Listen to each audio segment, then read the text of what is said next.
उन युवा भाइयों को बिहारी जी की ओर से मंगल में आशीर्वाद प्रदान करेंगे जिन्होंने इस भूमि में अपना तन, अपना मन और अपना सर्वस्व दे करके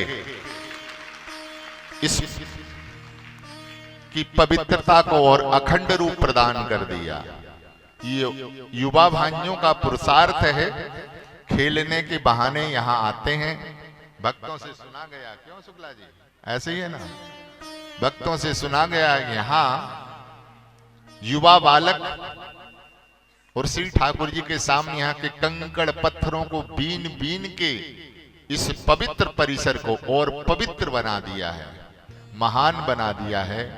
इससे बड़ा हमारे धर्म का योगदान और क्या हो सकता है। जहां श्री सीताराम जी की प्राण प्रतिष्ठा होने जा रही है, जहां साक्षात श्री हनुमंत बलवंत श्री हनुमान जी महाराज साक्षात विराजमान हैं, ये प्रमाण हो गया। यदि विराजमान ना होते तो आज हम लोगों के द्वारा श्री सीताराम जी की प्राण प्रतिष्ठा भी ना होती। ये पक्का है। और ऐसा ही समर्पण आप सबका हृदय से बना रहे। हम जहां भी रहें, जैसे भी रहें, लेकिन हमारे जो धर्म क्षेत्र हैं, शास्त्रों में आज्ञा है प्रत्येक जीव का कर्म और धर्म है हमें समर्पित होकर के, कटिबद्ध होकर के अपने धर्म की रक्षा करनी चाहिए। यही मानवता है, यही विज्ञान है और यही हमारा सबसे बड़ा कर्म की आहुति है। और इससे बड़ा कोई यज्ञ नहीं होगा। कर्म प्रधान विश्व करी राखा, जो जस करे सो तस फल चाखा। ये कर्म भूमि है और हमारे ठाकुर जी ने हमें मानव रूपी तन प्रदान किया है। किसके लिए किया है? हरि स्मरण के लिए किया, भगवान की भक्ति के लिए दिया। यह मानव रूपी तन संसार के विषय और भोगों के लिए हमें नहीं मिला भैया। हमारी बात समझ में आ रही है? यह मानव रूपी तन चाहे बालक हो, चाहे बालिका हो, चाहे बड़ा हो, चाहे बूढ़ा हो, चाहे पुरुष हो, सब भगवान के अंशभूत हैं। प्रत्येक जीव भगवान की भक्ति करने के लिए ही हमारे श्री ठाकुर जी ने हम जीवों के ऊपर असीम कृपा करके, अनंत अनंत कृपा करके यह मानव रूपी तन प्रदान किया है। किसके लिए? भजन साधन करने के लिए। हम लोग सदग्रस्त में रह करके और ज्यादा नहीं अधिक कर सकते हैं, तो साईं इतना दीजिए जामे कुटुंब समाए, और मैं भी भूखा ना रहूं, साधु ना भूखा जाए। अगर इतना सदग्रस्त जीवन में हम लोगों से सुकृत बन गया तो वह जीव सौभाग्यशाली है। सुबह और शाम उनके श्री चरणों में बैठकर के जब हम एकांत में उनका स्मरण करते हैं, उनकी भक्ति करते हैं, तो हमारे ठाकुर जी हम जीवों से प्रसन्न होते हैं। श्री बिहारी जी महाराज प्रसन्न होते हैं और हमें आशीर्वाद प्रदान करते हैं। कहते हैं धन्य है, कितना बड़ा जीव सौभाग्यशाली है, अपने सतगृहस्थ जीवन में से अमूल्य समय देकर के हमारे चरणों में बैठकर के मेरी भक्ति कर रहा है। तो श्री ठाकुर जी अंतरपट से हम लोगों को शक्ति प्रदान करते हैं और आशीर्वाद प्रदान करते हैं। इसलिए प्रत्येक जीव का पूरा पूरा अधिकार हमें मिला है। देह धरे कर फले है भाई, भजिए राम सब काम बिहाई। देह धारण का फल क्या है? श्यामा श्याम के चरण कमलों में अनन्य भक्ति हमारे हृदय में आवे। हमें संत प्यारे लगे, हमें गुरुजन प्यारे लगे, गौ माता प्यारी लगे, अपने माता पिता प्यारे लगे। अगर यह हमारे जीवन में उपलब्धि है और ये प्यारे लग रहे, संत प्यारे लग रहे हैं, उनका नाम प्यारा लग रहा, उनकी मधुर मधुर लीलाएं प्यारी लगती हैं, संत गुरुजन प्यारे लगते हैं और गौ माता प्यारी लगती है, तो वह जीव परम परम सौभाग्यशाली है।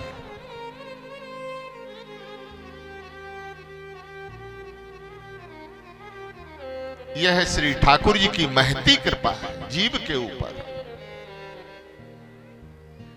क्योंकि आज ये प्यारे लगेंगे, अच्छे लगेंगे, तो हमारी भक्ति उन्नत की ओर होगी, उन्नति की ओर होगी,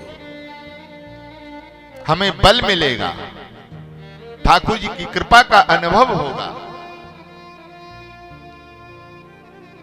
यही भक्ति सिद्धांत है, किसी न किसी तरह भगवान के चरणों में जीव समर्पित हो जाए। अगर हम एक लोटा शिव जी के ऊपर जल अर्पित करते हैं और वो हृदय से करते हैं, भक्ति क्या है? भक्ति भाव स्वरूपा है। ध्यान दें, भक्ति क्या है? भक्ति भाव स्वरूपा है। जहां भाव विराजमान है वहां भक्ति विराजमान है। भावे विद्यते देवा, भावे विद्यते देवा, भाववश भगवान सुख निधान करुणा आयन। भगवान कहते भाव का भूखा हूं मैं, भाव ही एक सार है, भाव से मुझको पुकारे तो भव से बेड़ा पार है। ये भाव स्वरूपा है हमारे श्री ठाकुर जी। भैया हम हृदय से निवेदन करें, श्री ठाकुर जी 56 भोग के भूखे नहीं है। किसके भूखे नहीं है? 56 भोग के। और आप जैसे सतग्रस्त जीवन में रहने वाले, जिनके घर में सूखी भाजी रोटी मात्र, उसके ऊपर चुपरने को घी भी नहीं है, ध्यान से सुनिए, निवेदन कर रहे हम। इतना गरीब परिवार है कि जिसके घर में घी चुपरने को भी नहीं है, भाजी और रोटी है मात्र, सूखी भई है। लेकिन हमारे श्री ठाकुर जी कहते हैं वो हृदय से डूब करके, और जब आंख बंद करके, नेत्र बंद करके, हमारे चरण कमल का ध्यान करके और हमारी आराधना करके जो हमें वह भाजी रोटी का भोग लगाता है, तो बिहारी जी कहते हैं हम उसकी भाजी रोटी पाने के लिए उसके घर में प्रकट हो जाते हैं।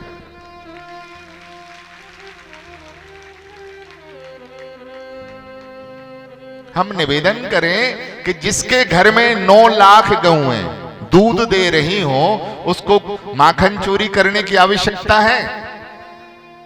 ठाकुर जी घर घर में एक चुल्लू छाछ ब्रिज गोपिकाओं से मांगते हैं, हे ब्रिज गोपी हमें चुल्लू भर छाछ दे दो। अगर तेरे घर में मक्खन नहीं है तो माखन की लौंदी ना दे, लेकिन चुल्लू भर छाछ तो दे दे। ये क्या है?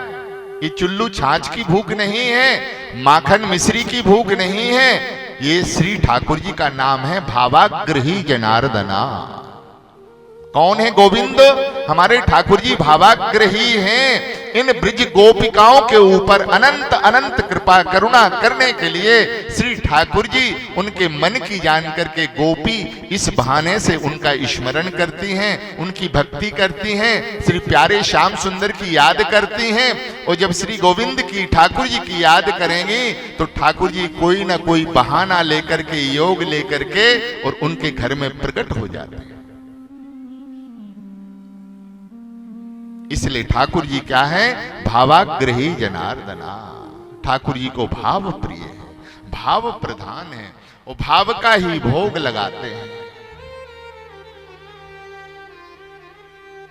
और ऐसा भावाग्रही हृदय जो सामने प्रकट हो जाता है, ठाकुर जी उसको छोड़ते नहीं है। भैया एक प्रमाण नहीं है, अनेक अनेक प्रमाण है। श्री पंढरपुर बिहारी नाथ एक गरीबनी के घर में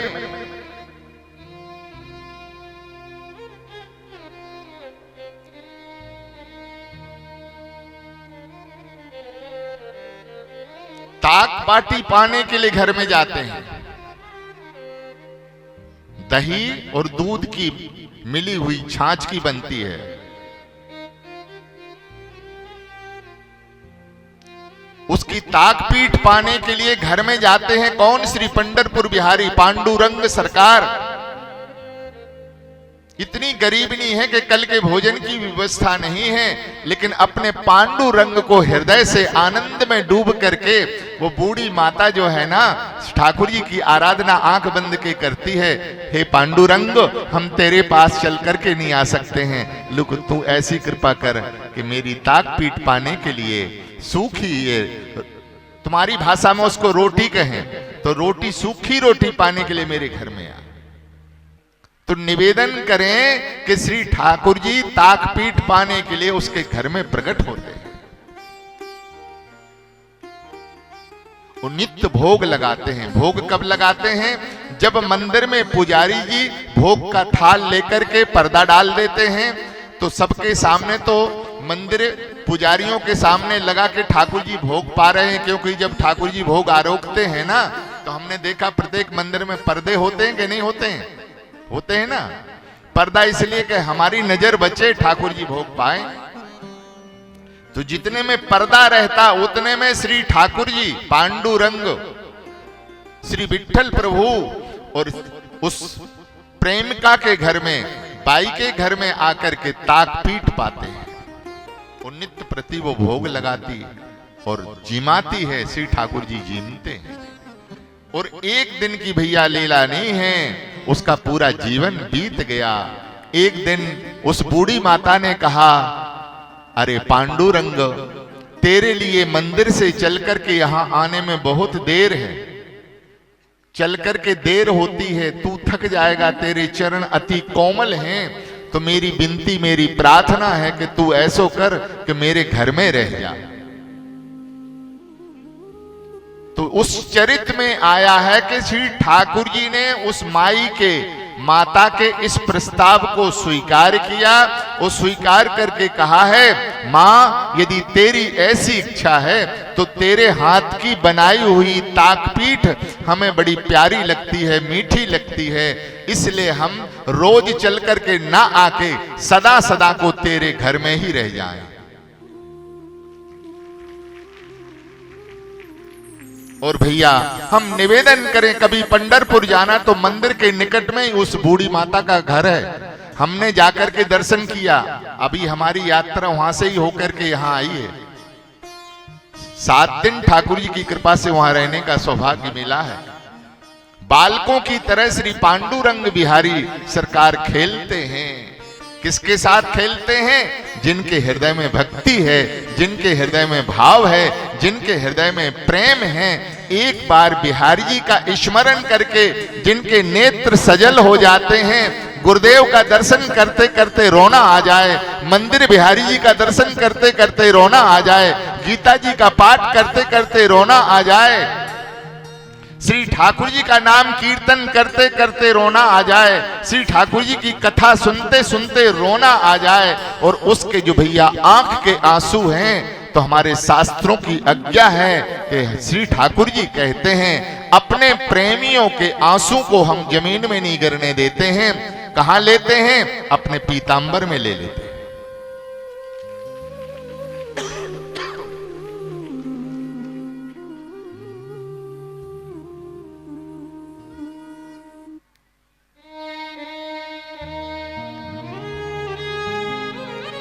ऐसी ठाकुर जी को भक्ति प्रिय है।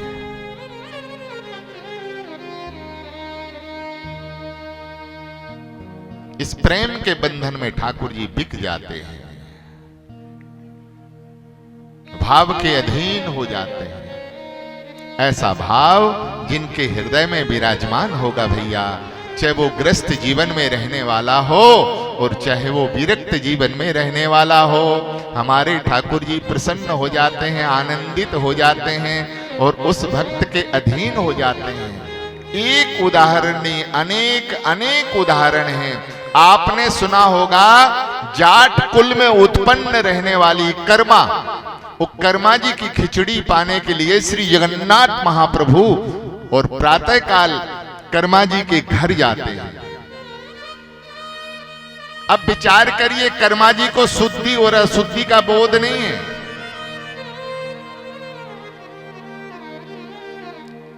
कर्मा जी को शुद्धि और अशुद्धि का बोध नहीं है, ज्ञान नहीं है, लेकिन कर्मा जी की खिचड़ी पाने के लिए श्री जगन्नाथ महाप्रभु उनके घर में जाते हैं। ये क्या है? क्या ठाकुर जी को खिचड़ी के भूखे हैं? ना ना ना ना, खिचड़ी के भूखे नहीं हैं। किसके भूखे हैं? भाव के भूखे हैं। आंखों में आंसू